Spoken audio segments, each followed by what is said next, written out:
Singh, you're joining us on NewsX. Our big focus continues to be on an exclusive interview conducted by our sister publication, The Sunday Guardian. The interview is with Nikhil Gupta, the man arrested for alleged assassination bid of Pannun. US continues to keep him in jail and probe his role in the incident. But when will the tables turn? Why won't the US conduct a probe into the 1985 Kanishka aircraft bombers on whom NewsX has done multiple exposés? Why won't the US probe Gurpatwant Singh Pannun, who sent repeated threats to India and our Prime Minister? What about the assassination bids that the CIA has been involved in as well? Homi Bhabha, Fidel Castro, several other examples exist. Who will probe those US assassinations and meddling? Joining us at this point, Pradeep Kapoor, former diplomat. We also have Daniel Bodman, co-founder of the National Telegraph, live with us. Major General Dhruv Katoch, Director India Foundation, is joining us live as well. Let me begin with you first. Major General Katoch, on what you make of this revelation that Nikhil Gupta, of course, has made. Also now, in the after these revelations and his allegation that the US is indulging in flip-flops and divide and rule policy, who will question the West then? Thank you, Uday. Uday, there is a rule as far as powerful countries are concerned. You may question them, but they won't listen to you. So I don't, we can question the United States. They're just going to turn a deaf ear to it. So that really won't matter. But in this particular case, when we are looking at Nikhil Gupta, he is most likely an innocent party, and he has been put into the frame for various reasons, best known to the US Justice Department. I believe that if he gets a fair trial, he will be exonerated and he will be released. However, it still raises a much larger issue than Nikhil Gupta, and that is of this Pannun fellow, who is a designated terrorist. There are 22 criminal cases against him, including 3 of sedition. And all this is very well documented and handed over to the United States. Why is the United States not sending this person back to India to face trial? I think that is the question which we need to ask. The US claims that there was an attempt to kill this fellow in US territory. That may or may not be so. But even amongst the Khalistani groups, there is great rivalry amongst them, and they have their inter-gang wars. They have happened in Canada, they have happened in London, and I'm quite certain they will happen in the United States too. So to simply put this blame onto the Indian intelligence agencies, I think it is very premature, especially because the way they are stating that the operation took place is very ham-handed. And I would credit the Indian intelligence agencies, if at all that they are involved, with far greater clarity and thought and ability to execute an operation of this nature than the ham-handed manner in which it was done.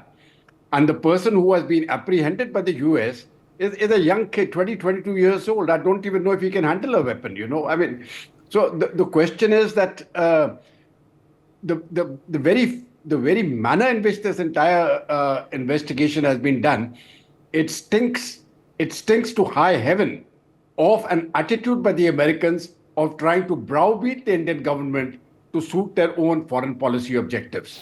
Uday. Yes, let me in fact take that across to Pradeep Kapoor as well. Pradeep Kapoor, many questions have been raised of the US in the past, including what their CIA has done. Has anyone probed that? Is the big question, Pradeep? Or is this hypocrisy then of the West? Thank you, Uday. When I sit back and reflect on this issue, the duplicity in this entire game which the US plays and the Western world plays brings to mind one of those famous interactions between Winston Churchill and Anthony Eden when the Nuremberg trials were going on. And all these very well-known and famous and renowned German generals were being prosecuted and hanged. And when Churchill asked Anthony Eden, what is the moral of the story? What is the lesson we learn from this? And Anthony Eden couldn't answer adequately. And Winston Churchill said, no, the only lesson is that never be on the losing side. You have to have might, and might is right. So that is what is playing out here also. In the sense that when I work in Cambodia in the early 2000 year, I start work there and I learned that Pol Pot, who is one of the worst dictators in the century, 20th century, and who is responsible in terms of per capita killings, the highest percentage of killings of any country of their own citizens. About 30% of the Cambodians were killed by him. And how did he happen? Because King Norodom Sihanouk, who was a reigning monarch, was deposed in a coup by CIA, which is very well documented when he was abroad. And that resulted in a lot of chaos and confusion, and which brought Pol Pot to power in Cambodia, supported by the Chinese.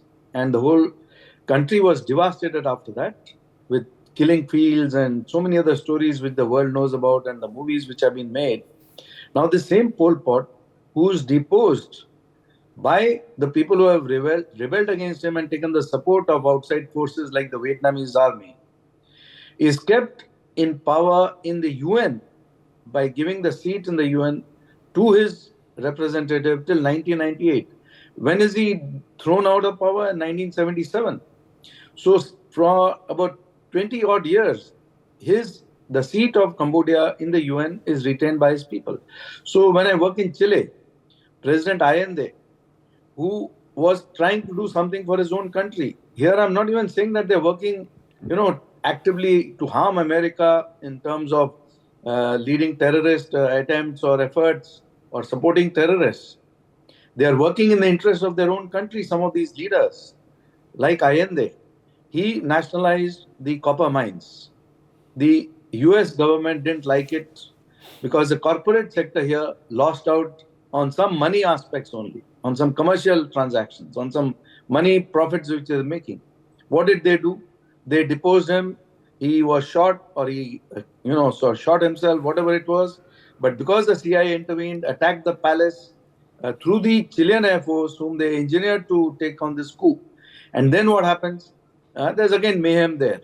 And then a new dictator comes in who creates even more difficulties for the Chileans. So in country after country, Iraq, what does America do? Go out and take out Saddam Hussein and look at the resultant chaos and mess which is there. Libya, they take out Gaddafi and see the resultant chaos till today. So in Syria, they have tried something similar. It has not succeeded. But Syria so many countries, Nicaragua, and the list is endless. In India, coming closer home, Homi Baba. Now there are CIA revelations that Homi Baba was killed in a coup, in a sort of a blast, which the plane was blasted, and all the people died on the plane, and they were ruthless about it. They didn't bother that so many other innocent passengers had died. But Homi Baba had to be taken out. Other nuclear scientists in India had to be taken out. So for them, if they are taking out Osama bin Laden or Soleimani or the other terrorists who are trying to harm American interests, actively promoting terrorism or damaging America in some way or the other, that I can understand. That is, at least they have an explanation for that. But for others, so many leaders around the world who are elected prime ministers, look at Sheikh Hasina, and she would have been assassinated if she had not escaped to India. So the ruthlessness and the extent to which they go to destabilize countries, governments. Look at what is happening in Myanmar. Tomorrow we'll hear something similar in Myanmar. So I am amazed, absolutely. I'm shocked at the duplicity and the hypocrisy. And for them to have the courage to say that Nikhil Gupta and Pannun, who's a self-proclaimed terrorist, he's saying, blow up the Air India planes. We will blow up these planes. And what else do you need? Incitement to violence, incitement to assassination of leaders, incitement to assassination of diplomats, and any such statement made on US soil by anybody against any US leader or US interest would result in the most serious sort of charges being leveled, and that person, really facing the music.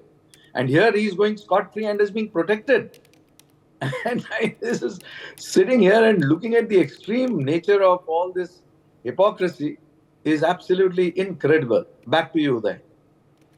Okay, let me take that across to Daniel Boardman as well. Daniel, now the fact is, of course, while Nikhil Gupta, on the face of it, has been convicted for his attempt to assassinate Gurpatwant Singh Pannun, what about Gurpatwant Singh Pannun? Who is going to try and rein him in? He's a designated terrorist. He's someone who's made all sorts of threats on India and on our Prime Minister. Any action on him? or is that going to be simply brushed aside under the carpet, Daniel? Also, what do you make of what Nikhil has said in this interview? So a lot of things there. I mean, people know I'm no fan of Pannun. Pannun's no fan of me. We've both made that quite clear on each other. Now, listen, there's a lot to be said about hypocrisy and double standards in the West, and I think there's a lot of misunderstanding. And I think people are attributing a lot of hyper competence to Western administrations, bureaucracies, and organizations that really isn't there.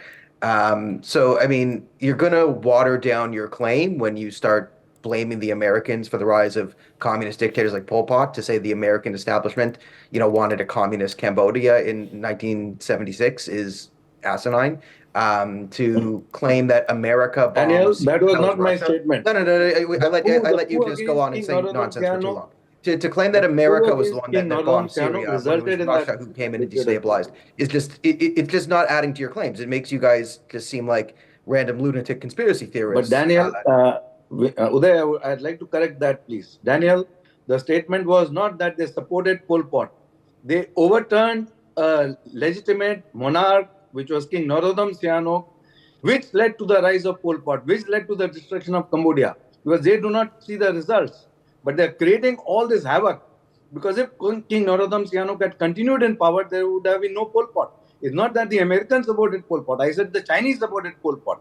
But Pol Pot came into power because the general who was reigning Cambodia, who was a cousin of King Norodom Sihanouk, after the coup, was overthrown by Pol Pot. And Pol Pot came into power and created all this mayhem. A lot of the things. Don't say that. I mean, and people blame the CIA for a lot of different things. And the CIA cannot overthrow countries. That's not how things work. CIA cannot come and overthrow a country without popular support of the people. It can push. It can give pushes. Intelligence can give pushes to people. But revolutions don't just. You can't just create a revolution and political unrest in an office in Langley. Right? These things are complex. There's also the Soviets are at play in 1976. Nothing the CIA is doing isn't at least a counter move or a push to the KGB. So to look at 1970s history and just say America, America, America, you're only looking at half of it, and you're giving poor analysis here.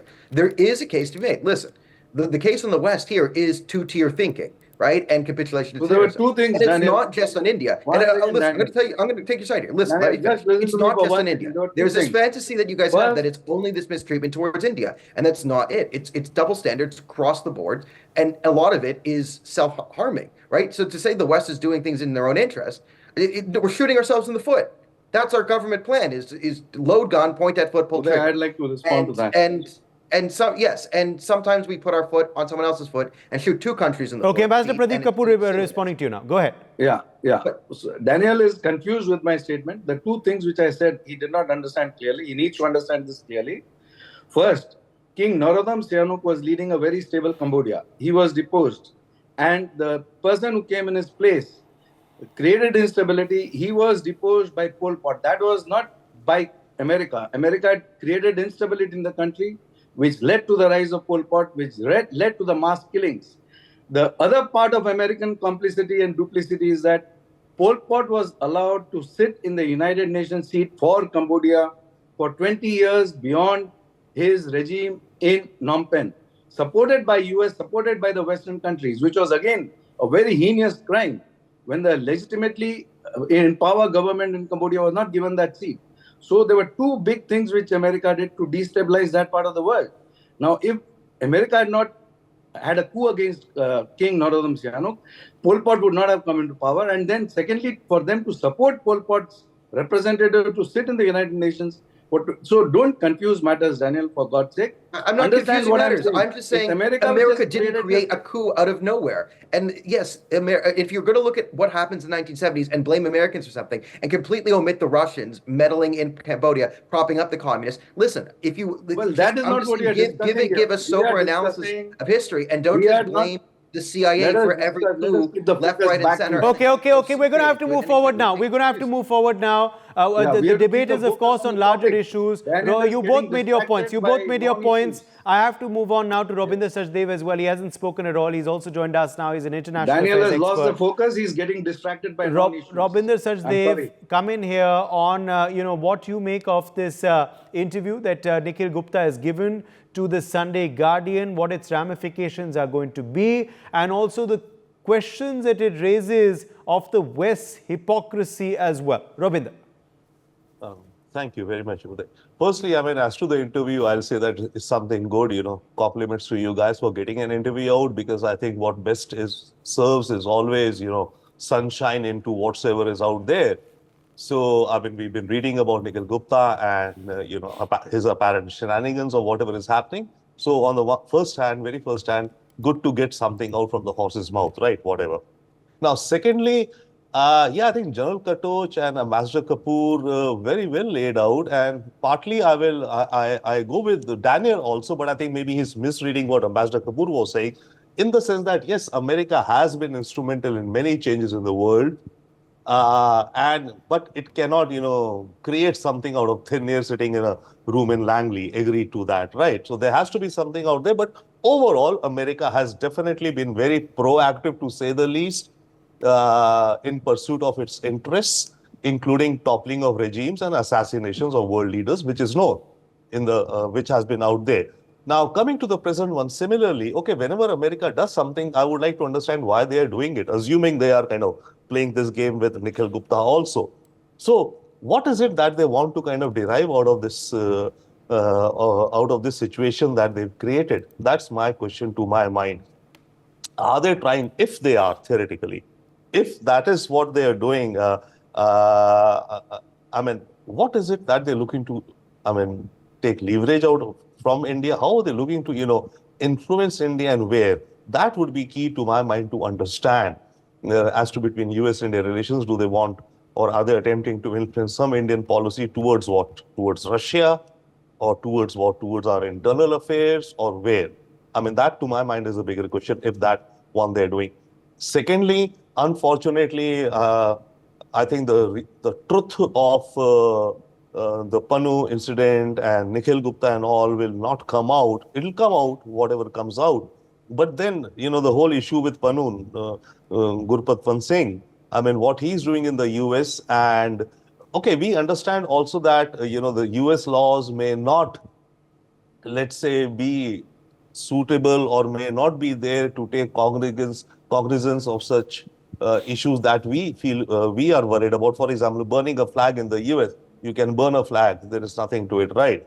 Whereas for us in India, burning a flag is definitely something to be, noted at. So therefore, but at the same time, what information Indian government is giving to the US, it seems the perception and the reality maybe is that the US is not taking, taking it with due seriousness with regard to the extent that which we are. What we think, what we feel in our national interest, and what Pannun is doing out there, we think it crosses a boundary. The US maybe thinks it does not. But no, so that's where the dissonance between the two of us is. One.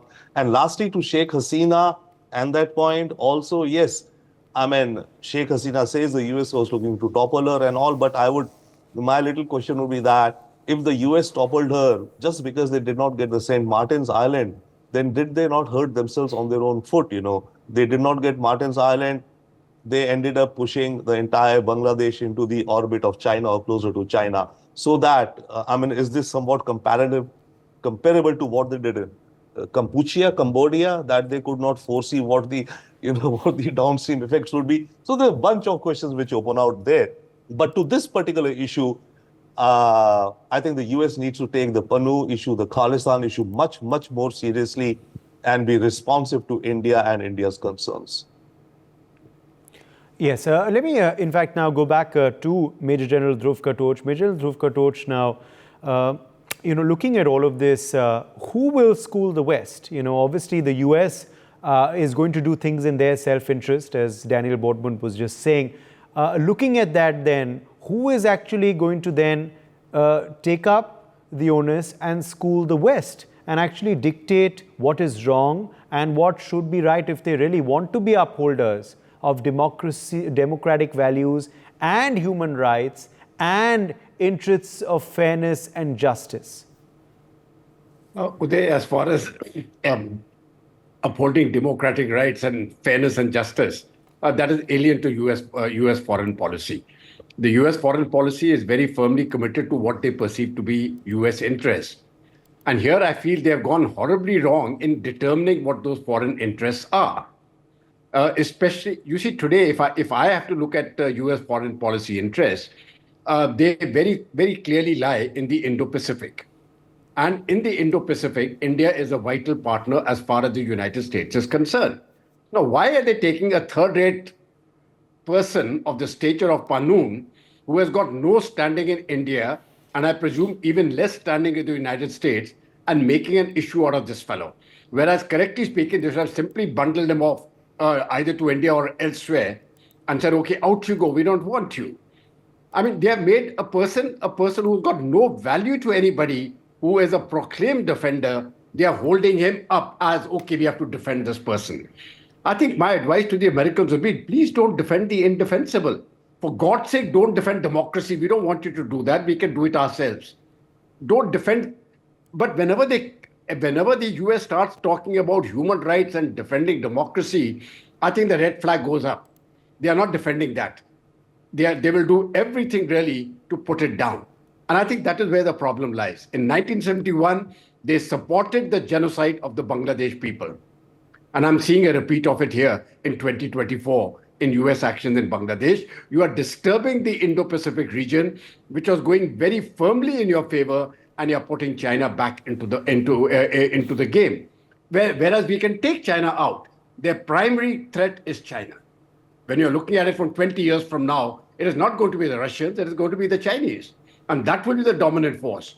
And yet America will do it wrong. I haven't really understood this perversity in the American thinking when they talk of their self-interest, and I understand the self-interest. Why are they doing this? Pannun, as far as I'm concerned, and this entire Sikh terrorism organization is being used by the United States, Canada, Britain, and Germany to simply tell Indian foreign policy to behave and follow their dictates. It doesn't really matter. We will not. India's foreign policy is devoted to Indian interests. Let that be made very clear. Whether the US likes it or the rest of the West likes it, it doesn't matter. But our interests also lie very firmly with the United States. I hope the West understands that. I hope the US understands that, because that is critical to the Americans as it is critical to the West and also to India. Uday. Yes. Okay, let me then take that to Daniel Boardman as well. Daniel, now as far as, of course, the various incidents which the US has been accused of in the past, where CIA has, of course, intervened. Some of them, of course, Ambassador Pradeep Kapoor pointed out earlier. Will we ever see probes on that? Or is that too far-fetched to expect? Also, as far as, of course, the recent incidents in Bangladesh are concerned, do you believe the US will own up to what they're accused of? Also, as far as the 1985 Kanishka aircraft bombing is concerned, now there also we saw Indian lives lost. We saw many people from other nationalities pass away as well. We've done various exposés on NewsX on that. There's the role, of course, of the Canadian Mounted Police and lapses which have come to the fore. Will that be probed by the US or not? Well, I mean, that's a Canadian. For the Kanishka bombing, like, the Canadians need to probe that. And will they put pressure on the Canadians for that? Will there be statements issued on, to Canada to probe that, like there are often to India, to cooperate with Canada on issues? I mean, there's no one competent in the country to probe anything under the Trudeau administration. So I wouldn't hold our breath, and I wouldn't trust him. I mean, I think a lot of problem, and maybe it's misunderstanding, America should be acting in its interests. But the problem with American foreign policy since the Obama administration is the new thinking is not acting in American interests, and instead acting in interests of, let's say, the global intellectuals and those who know best, right? So I think my disagreement with this panel is, I think you guys are saying there's a conspiracy of hyper-competence inside the U.S. administration. Neither Donald Rumsfeld or Dick Cheney is pulling the strings, and it's going here, and then Agent X is saying this, and then it's all this sophisticated thing to push in their interest. And I'm saying, no, this is a conspiracy of mass incompetence. This is 1,000 chimpanzees on 1,000 different typewriters, just messing things up through incompetence, apathy, and all these different things. Like, if you're thinking this in some way serves greater U.S. interests, Bangladesh serves U.S. interests. I mean, you've sort of debunked that in your own talking points, how this is counter to U.S. interests, how this is emboldening China, how this is pushing Southeast Asia away from America. What are they even getting here? But if you understand the people in our foreign policy core in the West, the Obamites, their view on the world is totally to be duped by things like a student protest, right? It doesn't matter what the students are protesting for. Oh, there are quotas in the thing. Right. Like I'm afraid I'm running out of time. 30 seconds to Ambassador Kapoor. I've run completely out of time. Thank you for that. Well, I agree with Daniel when he says that is hyper incompetence, because their policies many times are short-sighted. They don't see beyond their nose. They can cut their nose to spite their face. So how do you analyze things in a proper perspective through strategic interest, through long-term strategy? Yes. Is what is to be strengthened here. They go out, and anybody who makes any statements or takes any steps which they perceive is against their interests, they will go out and depose. Okay. Like they did with King Narotam Sihanouk, they did with Saddam. For more such videos, subscribe to the NewsX YouTube channel, hit the bell icon.